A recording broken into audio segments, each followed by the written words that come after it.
اب آپ بتاؤ، جن لڑکیوں کے ماں باپ پر پیسہ نہ ہوگا،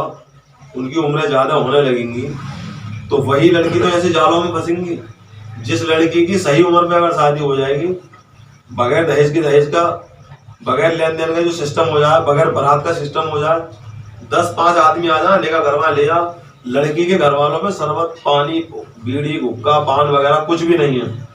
وہ چاہیں تو آپ کو کچھ کھلا پلا سکتے ہیں، نہ چاہیں تو کچھ بھی نہیں۔ آپ کو کوئی بھی ضرورت نہیں ہے، 2-4-5 آدمی جا، نکاح پڑا اور لے کے چلے آؤ۔ ہاں اگر تمہارے جگرے میں دم ہے، جیسے بہت سے بھکاری کہہ دیتے ہیں کہ ہمارے 500 آدمی آئیں گے، ارے تیرے جگرے میں دم ہے تو 500 نہ تو 1000 بلا، ولیمہ کرا گھر پہ، ولیمہ کرائے گا، نبی کی سنت ادا ہوگی۔ میں آپ کو ایک حدیث بتاتا ہوں کہ ایک صحابی تھے کہ ایک دن حضور کو صلی اللہ علیہ وسلم کو صبح کے ٹائم میں نظر آئے،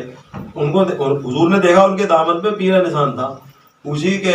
یہ تمہارے دامن پہ پیلا نشان کیسا ہے؟ تو کہنے لگے یا رسول اللہ رات کو میرا نکاح ہوا ہے۔ تو آقا صلی اللہ علیہ وسلم نے ان سے یہ نہیں کہا کہ مجھے نہیں بتایا، اکیلے ہی چلے گئے، مجھے بھی ساتھ لے جاتے، مجھے بھی خبر کر دی ہوتی۔ میرے آقا نے شکایت نہیں کی ان سے، صرف یہ کہا تھا اچھا اللہ تعالیٰ تمہارے نکاح میں برکت دے، اب تم اس کا ولیمہ ضرور کرنا، یہ ہدایت دی تھی،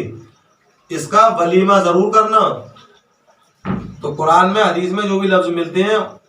وہ ولیمہ کرنے کے ملتے ہیں، لڑکی کے گھر والوں کا، لڑکی کے گھر پہ جا کے ٹھوسنے کا کوئی ثبوت نہیں ملتا۔ اگر تمہیں ٹھوسنا ہے تو اپنے گھر پہ ٹھسواؤ، 300 یا 500 برات میں مت لے جاؤ وہاں پہ ننگے بھوکوں کو، جس نے کبھی جردہ، بریانی، گوشت، روٹی دیکھی نہ ہے۔ لڑکی کے گھر والوں سے کہتا ہے کہ ہمیں کچھ نہ چاہیے، ہمارے جو باراتی ہیں ان کی خاطرداری کرا دینا، خاطرداری، جیسے کہ یہ ننگے بھوکے ہیں، جنگل سے پکڑ کے لائے ہیں، جنہوں نے کبھی نہ جردہ دیکھا، نہ بریانی دیکھی، نہ گوشت روٹی دیکھی، نہ قورمہ دیکھا، نہ لڈو دیکھا، نہ پیڑا دیکھا، تو اس لیے خاطرداری وہی مانگے لڑکی کے گھر والوں سے مانگ رہا ہے۔ ارے اگر تجھے خاطرداری کرنی ہے تو اپنے گھر پہ کرا نا، جو چیز اس کے گھر پہ چاہیے تجھے، 5 طرح کے کھانے، تو اپنے یہاں پہ 10 طرح کے کھانے کرا، ولیمہ کر ولیمہ، اور اس میں 500 مت پوچھ، 1000 پوچھ۔ اور ایک چیز اور دھیان رکھو، اس دعوت پہ لعنت بھیجی گئی ہے جس میں غریب نہ پوچھے جائیں۔ اکثر کر کے دیکھا گیا ہے کہ لوگ باغ جن کی جو برادری ہوتی ہے یا جو رشتہ داری ہوتی ہے یا جو ملن ساری ہوتی ہے انہی کو پوچھتے ہیں۔ پڑوس میں کوئی غریب رہ رہا ہوگا جس کے چھپڑ پہ پوچھنا ہے، یا کسی برادر کا ہو، کسی دھرم کا ہو، اسے نہ پوچھیں گے۔ ارے ایسے لوگوں کو بھی پوچھ لیا کرو، ایسے لوگوں کو جب پوچھو گے تو تمہاری شادی بیاہ جتنے بھی فنکشن ہوتے ہیں اس میں برکت ہوگی، اللہ خوش ہوگا، تو اللہ خوش ہوگا، اللہ کے رسول راضی ہوں گے، انشاءاللہ تمہارے کام میں فتح ہو جائے گی، میاں بیوی کی میں ہمیشہ محبت بنی رہے گی۔ تو آئی سمجھ میں؟ یہ سنگٹھن بنانے کا، یہ سنستھا بنانے کا مقصد یہ ہے کہ ہم اور آپ ایک جٹ ہو کے انشاءاللہ ایک سب جہاں بھی جائیں یہی آواز اٹھائیں کہ بغیر دہیج کی شادیاں کرو۔ اچھا یہ بات تھا، ہمارے بھی دونوں ہاتھ دونوں پیر سلامت ہیں، لڑکی والوں سے ہم نے دہیج لے لیا اور بعد میں کہہ رہے ہیں امی بابا امی بابا، اب ہے وہ مطلب تو ان کے لیے بیٹا کب ہے، تو ان کے لیے وہ جلاد ہے۔ لڑکی کے ہاتھوں پہ جو مہندی لگتی ہے شادی کی، مہندی کچھ دن بعد دھل جاتی ہے، لیکن جو لڑکی کا باپ قرضہ لے کے شادی کرتا ہے اس کا قرض اتارتے اتارتے اس کی زندگی ختم ہو جاتی ہے۔ ایسے ایسے معاملات ہیں کہ 2-4 لڑکی ہیں، پہلی لڑکی، اور لڑکی والوں میں بھی کمی ہے دیکھا جائے تو، کہ احسان اور شیخی کی خاطر پہلی لڑکی کی شادی ایسی کرے گا کہ ایسی کروں گا جو دنیا والے دیکھیں ہاں فلانے ننگے کی لونڈی کی شادی ہو رہی ہے، اور قرضے میں اتنا گر جائے گا جب دوسری لڑکی کا نمبر آئے گا تو وہ بوڑھی ہو جائے گی، پہلی کا ہی قرضہ نہ نکل پا رہا ہے تو دوسری کے تو جب کرے گا۔ کیا دنیا میں غریب لڑکے ہیں نہیں؟ ارے مالدار بھی تمہیں 2 روٹی کھلائے گا تیری لڑکی کو، نوکری والا بھی 2 روٹی کھلائے گا، رکشے والے کو بھی کر دے نا، بیلداری والے کو کر دے، محنت مزدوری والے کو کر دے، وہ بھی 2 روٹی کھلائے گا۔ تو ان لڑکی والوں میں بھی کمی ہے، وہ بتانا دماغ میں کیڑا ہوتا ہے کہ لڑکا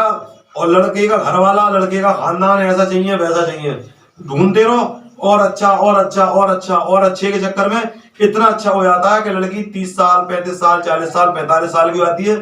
اور جب شروعات کے دنوں میں کوئی لڑکی کو دیکھنے والا آتا ہے 20 سال کی عمر میں لگ بھگ، تو کہتے ہیں کہ ہمیں تو لڑکا ایسا چاہیے، لڑکی پڑھی لکھی ہے، یہ بات وہ بات، اور جب 30 کی ہو گئی تو کہتے ہیں چلو لڑکا 12ویں تک بھی چل جائے گا، لڑکی جب 35 کی ہو گئی تو کہتے ہیں چلو لڑکا کوئی کرائے پہ رہتا ہے وہ چل جائے گا، اور لڑکی ہو گئی 40 کی تو کہتے ہیں اگر کسی کی بیوی مر چکی ہو وہ چلے گا,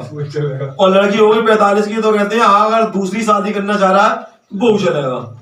تو اپنی لڑکی کو بوڑھی مت کرو, اس کی بد دعائیں مت لو,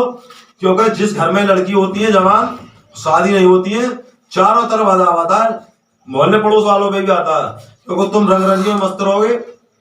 کم سے کم اس کے پیلے ہاتھ کرا دو.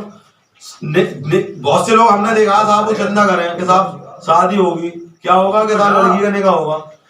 نکاح میں کیا دو گے کہ بیٹھ دیں گے وہ دیں گے وہ دیں گے, بریانی پکائیں گے یہ پکائیں گے. اب یہ دعوت اور دہیج دینا ہے کبا میں, خالی نکاح کی بات ہے, نکاح پڑھانے کے لیے میں تیار ہوں, فری میں نکاح ہو جائے گا. کہیں پہ بھی میری ویڈیو پہنچے وہ لوگ سن لیں, کسی غریب کی لڑکی کا بھی اگر کریں تو جیسے میں نے دیکھا, جیسے ہمارے یہاں ڈرائیور صاحب رہتے تھے پہلے,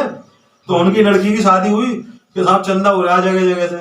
اس میں کیا ہوا ڈھیکے پکی, محلے والوں نے کھائی, انہیں لٹیروں نے تو چندہ کرا کے لائے, انہیں لٹیروں نے کھائی ڈھیکے. اور پھر وہاں میں جو برتن دے دو کہ پلنگ دے دو کہ فلانا دے دو کہ ڈھمکا دے دو. ارے تمہیں اگر دینا ہے تو دو اور اپنے گھر جاؤ, کہ وہاں پہ تم پوری دعوت پلی جو کروڑ پتی والی دعوت ہے ویسی فیلنگ کرنا چاہ رہے ہو کہ دعوت وہاں بھی کھاتے ہو تو یہاں کیا چھوڑ دو گے, پانی آ رہا ہوگا منہ میں. ٹھیک ہے, السلام علیکم ورحمۃ اللہ تعالیٰ وبرکاتہ.